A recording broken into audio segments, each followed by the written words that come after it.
आज का जो लेक्चर होने वाला है, जो कि आज पहला लेक्चर होने वाला है बीएससी फोर्थ सेमेस्टर का। जितने भी सारे स्टेट यूनिवर्सिटी है, जैसे रज्जू भैया यूनिवर्सिटीज़ हो गया, वीर बहादुर सिंह पूर्वांचल यूनिवर्सिटीज़ हो गया, छत्रपति साहू जी महाराज कानपुर यूनिवर्सिटीज़ हो गया, आजमगढ़ यूनिवर्सिटीज़ हो गया, इलाहाबाद स्टेट यूनिवर्सिटी हो गया, और भी बाकी जगहों पे जितनी भी सारी स्टेट यूनिवर्सिटीज़ हैं, सेंट्रल यूनिवर्सिटीज़ के अंदर भी कुछ जो टॉपिक्स होते हैं वो इंक्लूड होते हैं। लेकिन स्टेट यूनिवर्सिटी में जहाँ पर भी एनईपी है, नेशनल एजुकेशन पॉलिसी के अकॉर्डिंग, उसका जो सिलेबस है अब लगभग हर यूनिवर्सिटीज़ का क्या है, सेम है। तो बीएससी फोर्थ सेमेस्टर के अंदर जो एक तो मॉडर्न फिजिक्स है और दूसरा जो है इलेक्ट्रॉनिक्स है। तो मॉडर्न फिजिक्स का भी लेक्चर कुछ दिन बाद आपको देखने को मिलेगा इस चैनल पे। और जो ये टॉपिक स्टार्ट होने वाला है, ये इलेक्ट्रॉनिक्स का स्टार्ट होने वाला है, जो कि बीएससी फोर्थ सेमेस्टर का है।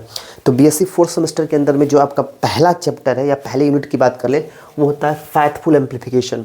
अब इस फैथफुल एम्प्लीफिकेशन के अंदर भी हम लोग समझने वाले की बात क्या करेंगे, फैथफुल एम्प्लीफिकेशन।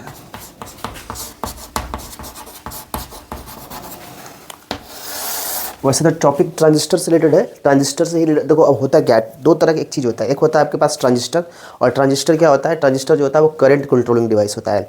और आप ये भी जानते हो कि एक होता है फेट, जिसको बोलते हैं एफईटी, फील्ड इफेक्ट ट्रांजिस्टर। तो ट्रांजिस्टर क्या करता है, करंट कंट्रोलिंग डिवाइस होता है, और जो फेट होता है जिसका नाम है फील्ड इफेक्ट ट्रांजिस्टर, वो क्या होता है, वोल्टेज कंट्रोल डिवाइस होता है। तो अब लेकिन ये जो चैप्टर है वो हमें पढ़ना है in the case of transistor. तो ट्रांजिस्टर आपको जानते हो कि दो तरीके का होता है ट्रांजिस्टर एक एनपीएन ट्रांजिस्टर होता है और एक पीएनपी ट्रांजिस्टर होता है। तो उस कंडीशन को ध्यान में रखते हुए यहाँ पर फैथफुल एम्प्लीफिकेशन की बात की रहे हैं। अब फैथफुल एम्प्लीफिकेशन होता क्या है, तो आइए सोचते हैं।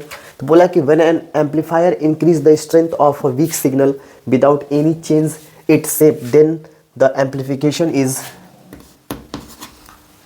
Faithful amplification. ठीक है, शॉर्ट फॉर्म में वहाँ पे लिख दिया मैंने, लिखा नहीं था तो समझ जाइएगा।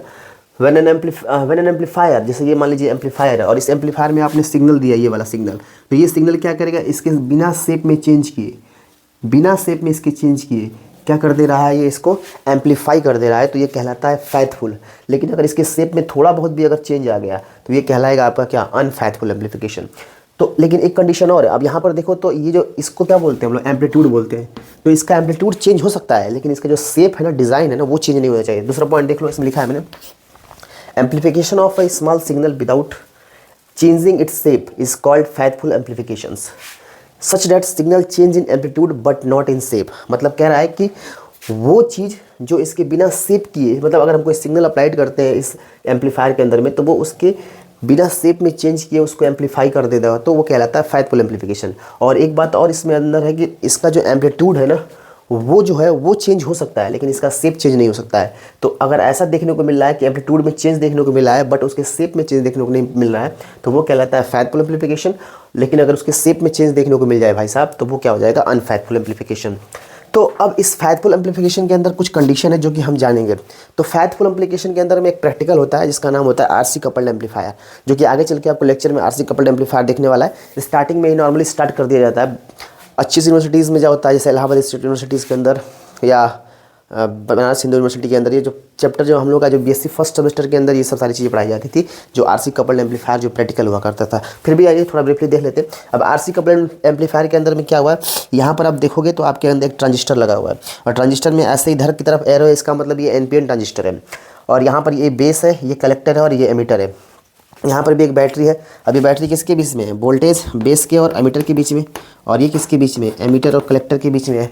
अब ध्यान से देखो, तो अगर हमने यहाँ पॉजिटिव चार्ज दिया और यहाँ पर निगेटिव चार्ज दिया, तो होता क्या है कि जो फैथफुल एम्प्लीफिकेशन होना है उस कंडीशन में जो एमीटर और बेस जंक्शन है ना, ये फॉरवर्ड बायस में होना चाहिए, और जो आपका कलेक्टर बेस जंक्शन है ना, इन रिवर्स बायस में होना चाहिए।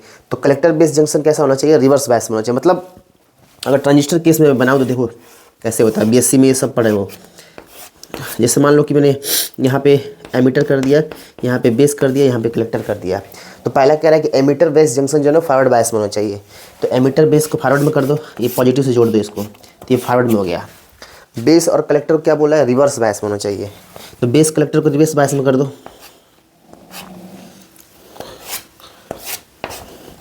ये कैसा हो गया आपका, रिवर्स बायस में हो गया। तो कहने का मतलब क्या है, इस कंडीशन में देखा जाए तो ये आपका ये पॉजिटिव हो गया, ये आपका निगेटिव हो गया, ये आपका निगेटिव हो गया, ये आपका पॉजिटिव हो गया। तो emitter base junction forward bias में होना चाहिए और कलेक्टर बेस जंक्शन कैसा होना चाहिए, आपका रिवर्स बायस में होना चाहिए। उस कंडीशन में क्या देखने को मिला, करंट ऐसे ही, करंट इधर से फ्लो हो रहा है इसमें, तो पॉजिटिव, और करंट जब यहाँ से फ्लो करेगा तो इधर आएगा तो निगेटिव और इधर जाएगा तो पॉजिटिव। अब कहने का मतलब क्या हो रहा है कि इस कंडीशन में देखो तो ये वाला जो कंडीशन है, मतलब ये वाला और ये वाला, मतलब एमीटर और बेस जो है ना फॉरवर्ड बायस में है। तो फॉरवर्ड बायस में होगा तो क्या होगा, यहाँ से आपको पॉजिटिव वाला एम्पलीफिकेशन मिल जाएगा। लेकिन अब पलट दो, कलेक्टर और एमीटर जो अगर रिवर्स बायस में हो जाएगा तो उस कंडीशन में आपको कुछ करंट देखने वाला नहीं मिलने वाला, मतलब ये वाला पार्ट आपको देखने को नहीं मिलता है। तो इसीलिए क्या करते हैं, इसको एम्पलीफिकेशन करते हैं।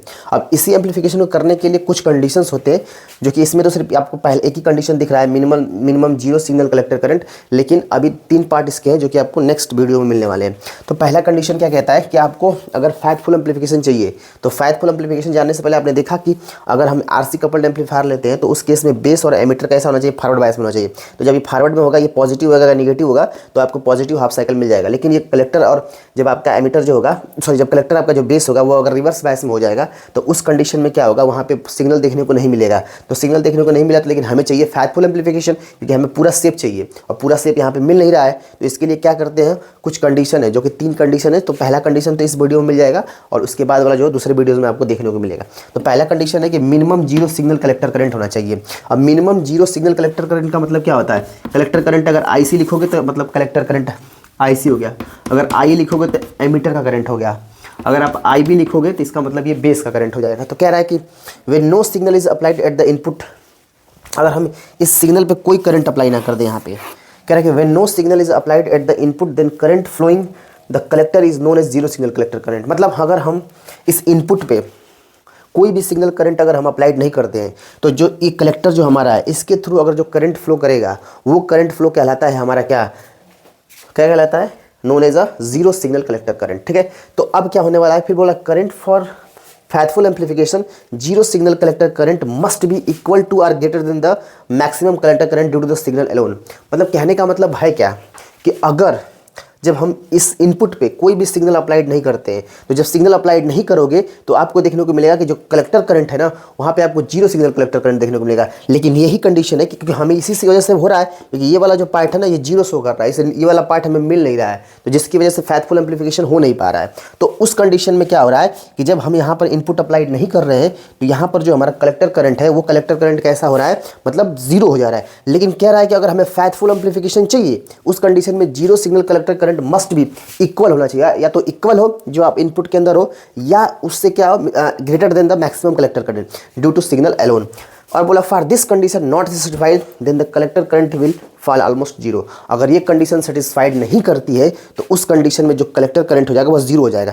पहला उसने नियम लगाया, उसने कहा कि अगर आपने इनपुट में कोई भी करंट नहीं दिया होगा तो उस कंडीशन में जो आपका कलेक्टर करंट है वो जीरो हो जाएगा। लेकिन कह रहा है कि अगर हमें फैक्टफुल एम्पलीफिकेशन चाहिए तो हमें क्या करना पड़ेगा, कलेक्टर करंट को हमें कुछ ना कुछ वैल्यू चाहिए ही चाहिए, या तो वो उससे ग्रेटर हो जाए या उसके बराबर हो जाए। अगर ऐसा नहीं होगा तो हम और कंडीशन अप्लाइड करेंगे, अगर ऐसा नहीं हुआ तो कलेक्टर करंट जीरो हो जाएगा, तो फिर नहीं मिलेगा। तो हमें कंडीशन ये है कि कलेक्टर करंट की कुछ ना कुछ वैल्यू मिल जाए, या तो इससे ग्रेटर मिल जाए या तो उसके बराबर मिल जाए। तो ये पहला कंडीशन होता है हमारा कि अगर हमें फैक्टफुल कंडीशन चाहिए तो minimum zero signal collector current होना चाहिए इस कंडीशन में।